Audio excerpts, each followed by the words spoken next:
Public health is a population-based field of science focused on preventing disease and promoting health. Every week, we will be engaging in interactive discussions and analyses of the latest public health issues affecting you and your communities all around the world. This is the Public Health Insight Podcast. Before we move on, it is important to note that the views expressed in this podcast are our own and do not represent any of the organizations we work for or are affiliated with. The social determinants of health is a very important concept that guides the work of public health. In the previous episode, we discussed some of the major causes of the causes, such as education, income, food, and housing security with our guest, Linda Holdbrook, a Canadian public health professional based in Calgary, Alberta.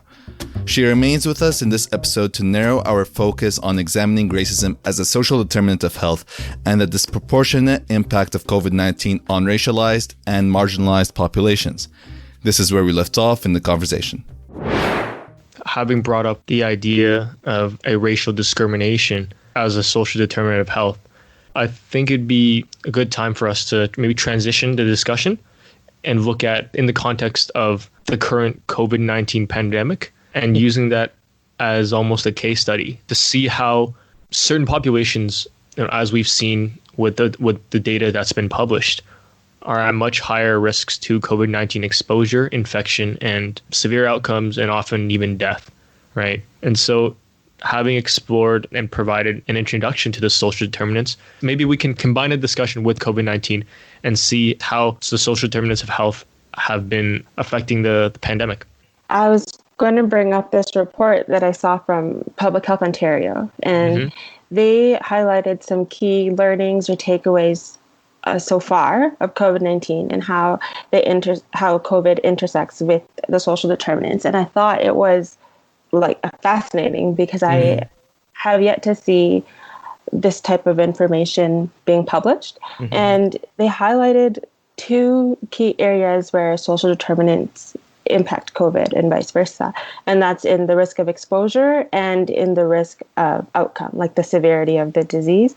And I thought it was really fascinating because, for example, we keep, praising our essential workers for going out while others have that privilege of working from home.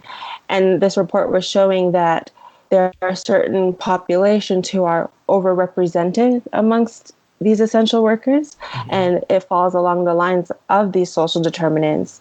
And so low-income populations, racialized people, and women, they listed these groups as being overrepresented as essential workers, which makes their risk of getting COVID higher. And so I thought that was interesting, because if we miss that, then we're missing a key aspect of who is getting sick and why. And quite controversially, a few in Ontario maybe a month or two ago, and the study Linda is referencing, it's like a collection of resources and other facts from other studies, is that most of this data is not even coming from Canada, because Canada doesn't really actively collect a lot of race-based data on a lot of different outcomes, right? And that therein lies the problem. It's, how do you measure a problem if you don't collect information about it?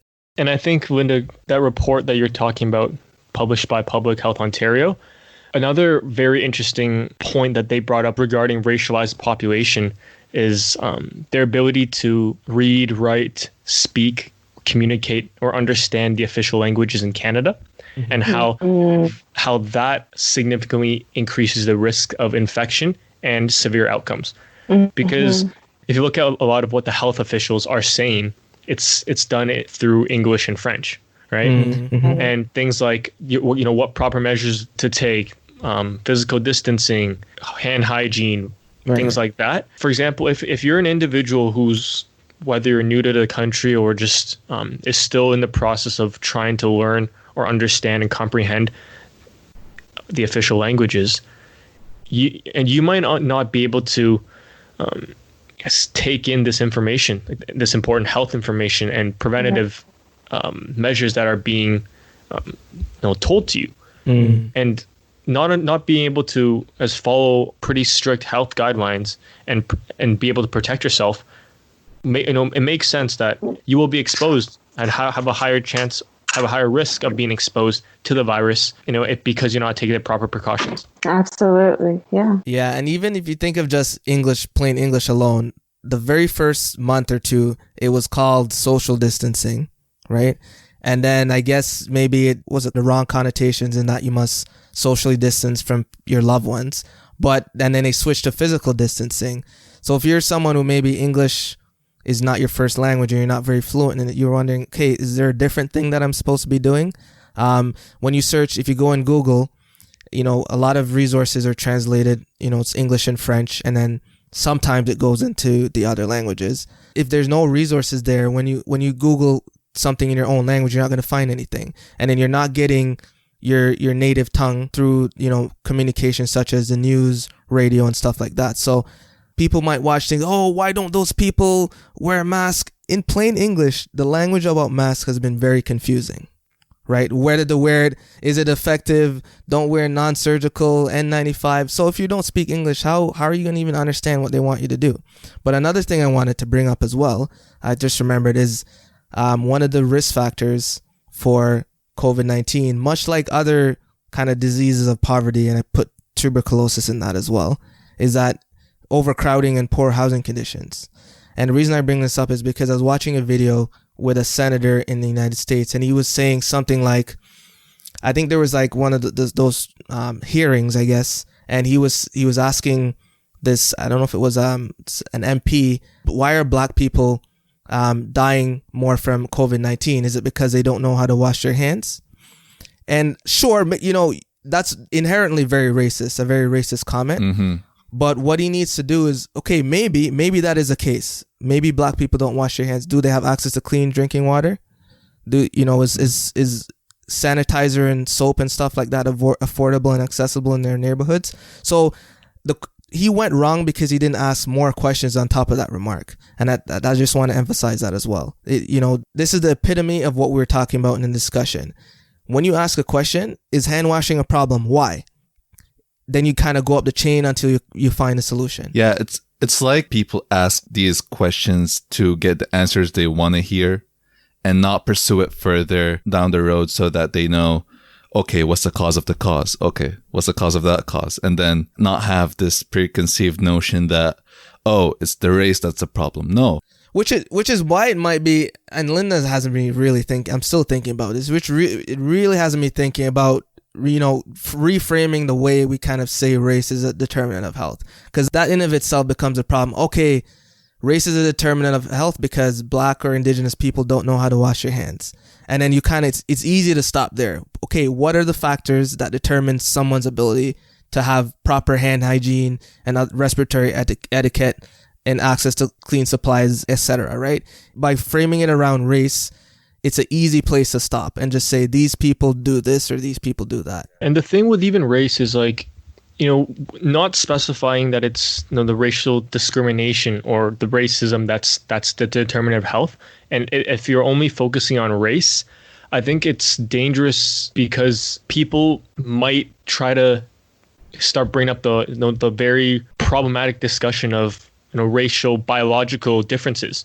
Mm. And we all know, a huge monster right there. Exactly. And we all know what kind of issues, if you just look back in history, what kinds of atrocities or things have happened because people believe that, there were inherent differences, right? Mm. Yeah. And another point I wanted to follow on with our earlier discussion about racialized population, especially those who aren't able to speak the official languages. Mm-hmm. I think this is very dangerous in the COVID-19 context, because for me, I see it as a prime opportunity for misinformation, right? Because if you don't have official sources passing on health messaging in these languages, this allows for opportunities for individuals or organizations who are trying to profit off the pandemic and push who knows what kinds of remedies or solutions. Right. And because it's not regulated, because it's not in any official languages, it's that very gray area and a very dangerous issue that we've discussed in one of our previous episodes related to health misinformation. I've also seen, though, during this pandemic, a lot of areas for opportunity, and then people also rising to that challenge. So I've seen people from various racialized communities translating sort of the official recommendations into their own languages to then spread that information within their communities. And so, and I know the point of this conversation is definitely to highlight what has happened so far, that things that could be improved, but not to also just to focus on that. I've seen people as well say, okay, look, this is a problem in our communities. What are we going to do about it? And so, yeah, I also just wanted to highlight, I have seen people translating because that's not happening for them. So they're doing it themselves.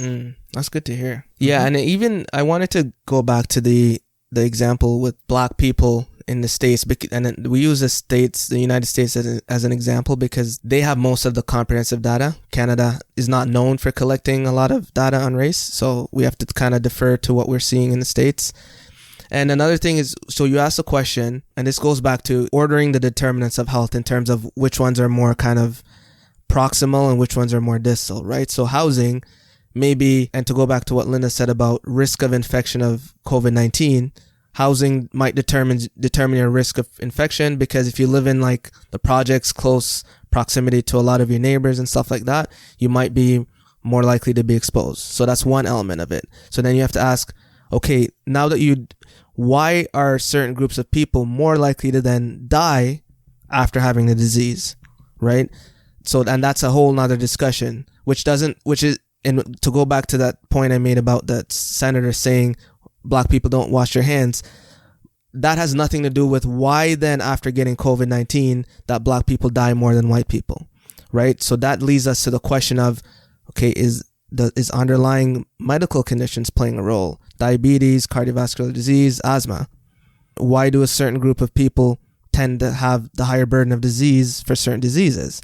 And then, you keep asking questions until usually where you end up, which is why they say, advocacy for policy is the most effective at making change, because usually a lot of these things are institutionalized.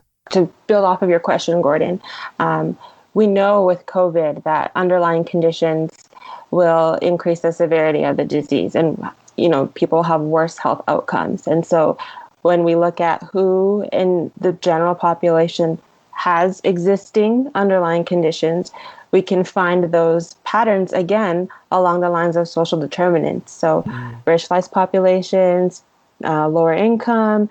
Even in Canada, we also have data to show within our Indigenous populations, people who may not have housing security. And so the information is there. But then, Gordon, back to what you were saying, does that reach policy level? Do we see changes at the institutional level? Yeah, and another part of it too is in these poorer neighborhoods, which tend to be overwhelmingly, people of color living in those neighborhoods, are the hospitals nearby? What's the capacity for those hospitals? Do they have enough ventilators for patients with severe COVID-19? And I'm almost flipping back over now, is race a determinant of health? Because then, if all things are equal, why are certain groups of people dying more? And it's because there's that implicit or policy level of institutional racism that, not even in racism specifically, there's gender-based discrimination as well, why women, tend to get paid less. And then, you notice that women who are of color do worse than even just women in general, right? So there's a racial discrimination built in within all these levels of social determinants of health. Is there a simple answer for what's behind all of this? Is it multifactorial? How many questions do we have to ask to get to the true cause of everything? There is a simple answer, and if I had to pinpoint the answer, I would say it was maybe something like colonialism, because the colonizers are the ones that have typically the best health outcomes on everything. And they're the ones that set the rules, right? So people like to say the system's broken, but it was designed exactly how it was supposed to be designed. So that's why it's working exactly how it was intended, right? What they didn't anticipate hundreds of years ago is that populations would decide, no, there are human rights and all groups of people should be treated with dignity, but the policies kind of didn't evolve with that, right? we have to be aware that there are people with a lot of power that have deliberately set up the system the way it is. It's not like, oh, it's a bummer how do we get here? The reason you have to get educated is to find out that a lot of these things that are happening now were deliberate. It's deliberate that there's segregated neighborhoods where, in this neighborhood, all the people look white, and then this neighborhood, all the people look black. There's a reason for that. It's not just, I guess it just happens that way. There was policies in place to put people at a certain disadvantage, and it wasn't just a happy accident. So that's why you kind of have to educate yourself. But like Linda said, you can't stop at education. You then need to take the knowledge that you learn and pick an area that you want to see meaningful change in and go for it. And which is why I believe so strongly in the social determinants, because it's a tool to help you unravel the existing condition and to see why it is that way. And we have our biases about racialized populations, about people living in poverty, about people who are incarcerated.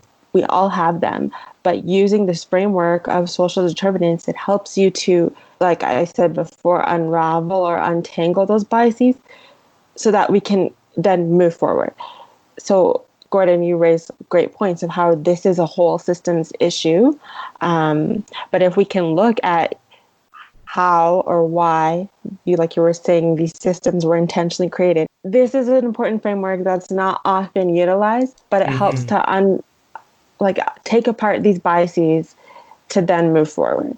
And so it's maybe, like I would say, public health's best kept secret, and it needs to just go out into the public eye, into public discourse, that these patterns we're seeing in society of certain populations experiencing worse health outcomes, and even in the case of COVID we saw, it's not a coincidence, and it's not inherent to the population. There are reasons for it. And so, I think we need to just keep pushing this social determinants, and it'll help us to understand the problem to then move forward.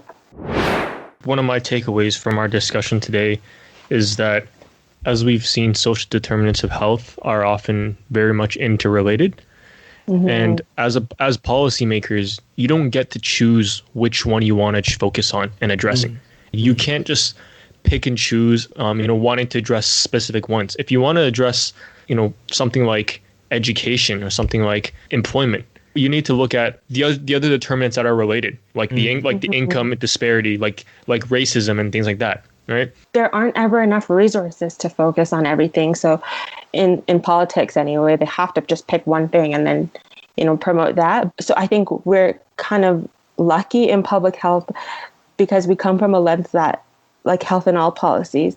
So even if someone is only going to push just one, like you said, I think you had mentioned education, we know that, actually, if you improve education, it can also lead to positive impacts in, reducing homelessness, reducing other things. And so we can kind of leverage that. The piece about allocation of resources, Linda, is very, very important. As much as maybe we can talk about something like, as I'm learning, defund the police apparently doesn't mean take all the money away from the police. I'm not sure why we call it defund the police then, but anyway. Basically what it is to kind of look at a lot of budgets in cities and municipalities and kind of restructure the way resources are allocated to kind of more appropriately fit the needs of communities, instead of kind of focusing on super downstream of funding the police to kind of address issues when the crime has already taken place. When someone commits a crime, maybe they're 30 years old, that crime was 30 years old in the making, right? This goes, maybe they single parent household, father got killed, poor housing, no education, right? A lot of these things are unfortunately very predictable. Not to say that it doesn't happen when there's no explanation, it does. But that's why health in all policy, but also understanding that we have finite resources, and the challenge here is to kind of allocate them in such a way to kind of get the best of the limited pool of resources and funds that are available. Right. But who makes those decisions? Exactly. How do we, and that's a whole other thing to explore. So if you're a policymaker in a position of privilege, some of the problems in the world might be less visible to you, such as poverty. So when you take that in mind, you're more inclined to kind of focus on policies that forward your own agenda without looking at what the needs are of the communities that you're serving, because those people that you're serving maybe aren't even the ones that got you elected in the first place. So today we talked about recognizing the importance of the social determinants of health. Although income is widely recognized as the most important social determinant of health, as it affects various other determinants, we argued that race and racism is even more important and regularly determines income. By looking at preliminary findings from the ongoing COVID-19 pandemic, we've seen how various social determinants of health can affect an individual's risk of infection and severe outcomes. Wrapping up our discussion, we would like to recognize the interrelated nature of the social determinants of health and warn against picking and choosing to address them in a siloed approach. Thank you for listening to the Public Health Insight Podcast, your go-to space for informative conversations, inspiring community action. If you enjoy our content and would like to stay up to date, follow us on Instagram, Facebook, Twitter, and LinkedIn. To learn more about our community initiatives and how you can support us, visit our website at thepublichealthinsight.com. Join the PHI community, and let's make public health viral.